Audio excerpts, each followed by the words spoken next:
মর্যাদা অসীম। হযরত আব্দুল্লাহ ইবনে আব্বাস নবীজির আদরের সাহাবী রাইসুল মুফাসসিরিন, ওনার একটা তাফসীরের কিতাব আছে তাফসীরে মিকয়াস ফি তাফসীর ইবনে আব্বাস। তাফসীরের জগতে সম্রাট, নবীজির পরে সাহাবায়ে কেরামের মধ্যে তাফসীর শাস্ত্রে সবথেকে বড় নায়ক হলো আব্দুল্লাহ ইবনে আব্বাস রাদিয়াল্লাহু তাআলা। সুবহানাল্লাহ। আব্দুল্লাহ ইবনে আব্বাস তিনি বর্ণনা করেন, ও উম্মতেরা, তোমরা যদি নবী না পাও, একজন হক্কানি আলেমের সাথে যদি হাতটা লাগাতে পারো, তাহলে মনে করিও মায়ার নবীর সাথে হাতটা লাগাইছো। সুবহানাল্লাহ বলেন। মায়ার নবীরে খাওয়ানো মানে, একজন আলেমের খাওয়ানো মানে নবীরে মেহমানদারি করা।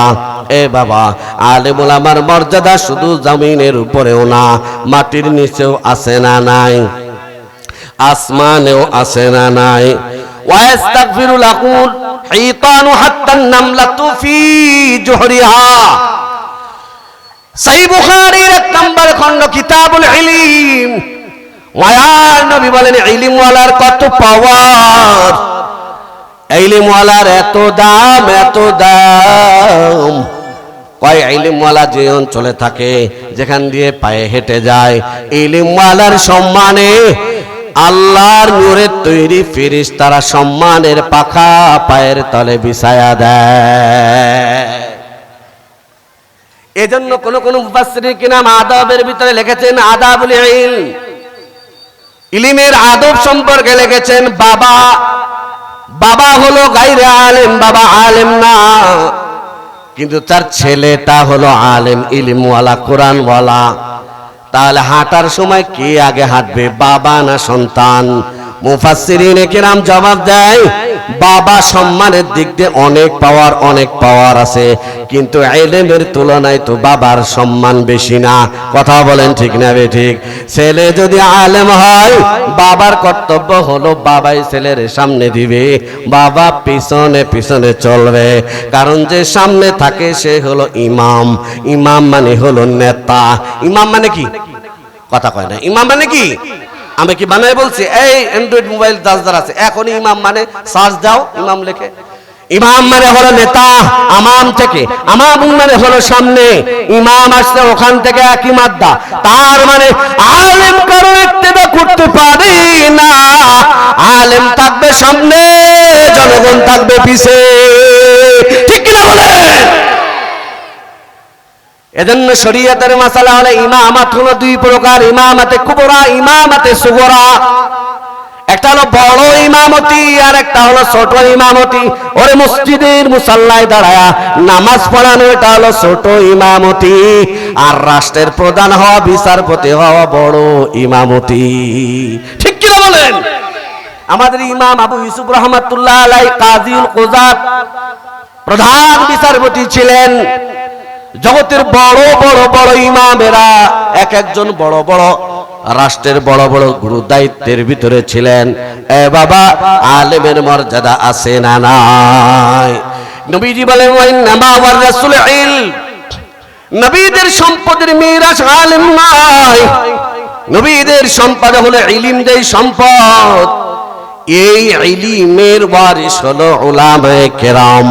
1-2 জন নবী না, আল্লাহ নবী রাসূল বলতে যতজন পৃথিবীতে পাঠিয়েছেন সব নবী রাসূলের প্রতিনিধি, এবং মিরাস প্রতিনিধি ওয়ারিস হলো এক একজন আলেম হাফেজ। ভাইরা আমার, এই ইলমওয়ালার সাথে সম্পর্ক যার লাগে তার দাম হয়ে যায়। নবীজি বলেন, পবিত্র কোরআনে আল্লাহ তাআলা ডাক দিয়া বলেন, চরিত্র গঠন করবার চাও, তোমার চরিত্রটা পশুর হয়ে গেছে, তোমার চরিত্রের ভিতরে চারিত্রিক গুণ বলতে কোনো জিনিস নাই। এ বাবা, মানুষ কাকে বলা হয়? মানুষ বলা হয় ছাত আর চক্ষু আছে, পা আছে, এটার নাম কিন্তু মানুষ না।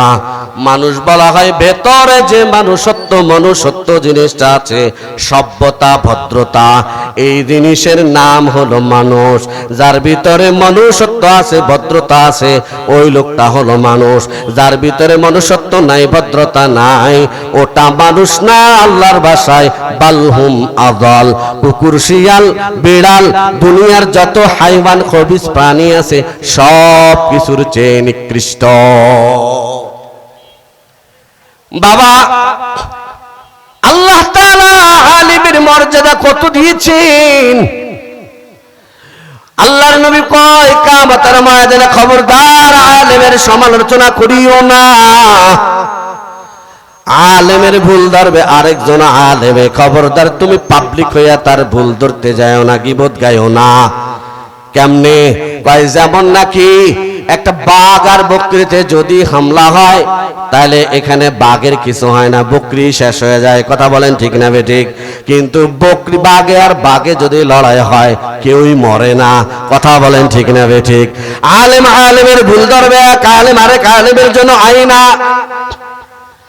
এ বাবা হযরত আলী তা হযরত হাসান আর হুসাইন দুইজনকে ডাক দিয়া বলেন, ও হাসান ও হুসাইন, তুমি আরেকজনের দোষের দিকে তাকাও না, নিজের দোষের দিকে তাকাও। কারণ নিজের দোষের দিকে তাকাইলেই দেখতে পারবা একটা দোষ দেখতে আরেকটা দোষ আইসা হাজির। যে নিজের দিকে তাকাবে সে আরেকজনের দিকে তাকানোর কোনো ফুরসত পাবে না। কথা বলেন ঠিক না বেঠিক? এই জন্য শরীয়তে তাসাউফের একটা মাসালা আছে, মুহাসাবা। হাদিসের ভাষায় মুহাসাবা আত্মসমালোচনা।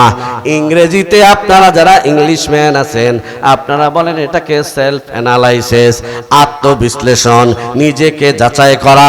প্রতিদিন কোন আল্লাহর বান্দা বান্দি যদি নিজেকে বিশ্লেষণ করে, আমি আজকে কয়টা ভালো কাজ করলাম, কয়টা খারাপ কাজ করলাম, কয়টা গালি দিলাম, কয়টা গুনার কাজ করলাম, এরকম প্রতিদিন যদি 2-4-5 মিনিট যদি শোয়ার আগে নিজেকে নিজে নিয়ে যদি বিশ্লেষণ করে, আত্মবিশ্লেষণ, ওই বান্দার দ্বারা কোনোদিন অশান্তি আর অরাজকতার কোনো কাজ হতে পারে না। ভাইরা আমার, আল্লাহ তাআলা কিয়ামতের ময়দানে আলেমের মর্যাদা কত দিবেন। কিয়ামতের ময়দানে আল্লাহ তাআলা ইলম ওয়ালারে ডাকবেন, সবার সামনে ডাকবে না, গোপনে ডাক দিবেন। সুবহানাল্লাহ বলেন, আরো জোরে বলেন না সুবহানাল্লাহ। গোপনে ডাক দিয়া বলবে, কি বাবা তুমি আলেম, তোমার আমি ইলম দিয়েছিলাম, ইলম নিয়ে তুমি কি আকাম নাই করলা? আল্লাহ তাআলা গোপনে ডাক দিয়া গোপনের দোষগুলো ত্রুটি গোপন রেখে আল্লাহ আলেমের মাফ করে দিবেন। এজন্য বাবাজি এটা হলো আল্লাহ তাআলার পক্ষ থেকে বান্দার আলেমদের জন্য স্পেশালি পাওয়ার, স্পেশালি পাওয়ার। এজন্য খবরদার খবরদার, আলেমের মর্যাদা দিব, আলেমের সাথে মিশব। চরিত্র গঠনের জন্য আলেমের চাইতে উত্তম বন্ধু দুনিয়াতে আর নাই। দুনিয়ার বন্ধু টাকা আছে যতক্ষণ বন্ধু আছে ততক্ষণ। টাকা ফুরিয়ে যাবে, বাড়ি ফুরিয়ে যাবে, গাড়ি ফুরিয়ে যাবে, দুনিয়ার বন্ধু কাজে থাকবে না রে বাবা। কিন্তু আলেম শুধু দুনিয়ায় তোমার বন্ধু থাকবে না, তোমারে কবরে নামানো পর্যন্ত, এমনকি কিয়ামতের ময়দানে তোমার সাথী হয়ে উঠবে। ওই যে মায়ের নবী ডাক দিয়া কয়, সেই বুখারীর হাদিস, আলমার উম্মা মান আহাব্বা বিহি, যার সাথে ভালোবাসা যার থাকবে কিয়ামতের ময়দানে তার সাথে তার হাসর হবে। এ মুকাররমপুর মিলি ইউনিয়নের এলাকার যুবকেরা, ও মুরব্বি বাবারা, আলেমের সাথে সম্পর্ক লাগাও। ঠকবা না, ঠকবা না। কিয়ামতের ময়দানে আমার আল্লাহ তাআলা পবিত্র কোরআনে হাকিমের ভিতরে ডাক দিয়া বলেন, আল ইয়াউমা নাদউ কুল্লা উনাসিন বিইমামিহিম। কিয়ামতের ময়দানে আমি কাউকে একলা একলা ডাক দেব না, আমি তার নেতা সহকারে ডাক দেব। যার নেতা হবে আলেম, যার নেতা হবে আলেম, যদি ইমাম সাহেবের নেতা মানতে পারো, যদি বন্ধু দুনিয়াতে বানাইতে পারো, কিয়ামতের ময়দানে ইমাম যেদিক দিয়া জান্নাতে যাবে, তুমি একই কাতার ধরে জান্নাতে চলে যাবে। আল্লাহু আকবার জোরে বলেন। এ বাবা, আলেমের মর্যাদা অনেক বেশি। দুনিয়ার দিকে তাকাইলে কতজন অফিসের ভিতরে নিয়ম করে যায়, সালাম না দিয়ে ঢুকবা না, আছে না নাই? কিন্তু আলেমের সালাম দেওয়ার জন্য আইন করা লাগে না। একজন হাফেজে কোরআন ছোট্ট একটা বাচ্চা পথের দাঁত দিয়ে হেঁটে যায়, বড় ছোট নারী পুরুষ সবাই দেখলে তারে সালাম জানায়। আর দুনিয়াওয়ালা টাকার পাওয়ারের সামনে সালাম দেয়, পিছনে যাইতে যাইতে গালাগালি দিতে দিতে যায়। কথা বলেন ঠিক না বেঠিক? এজন্য বাবা আলেমের সম্মান শুধু জমিনে না, আলেমের সম্মান আল্লাহ আরশেও রাখছেন। আল্লাহ তাআলা আলেমের সম্মান জমিনের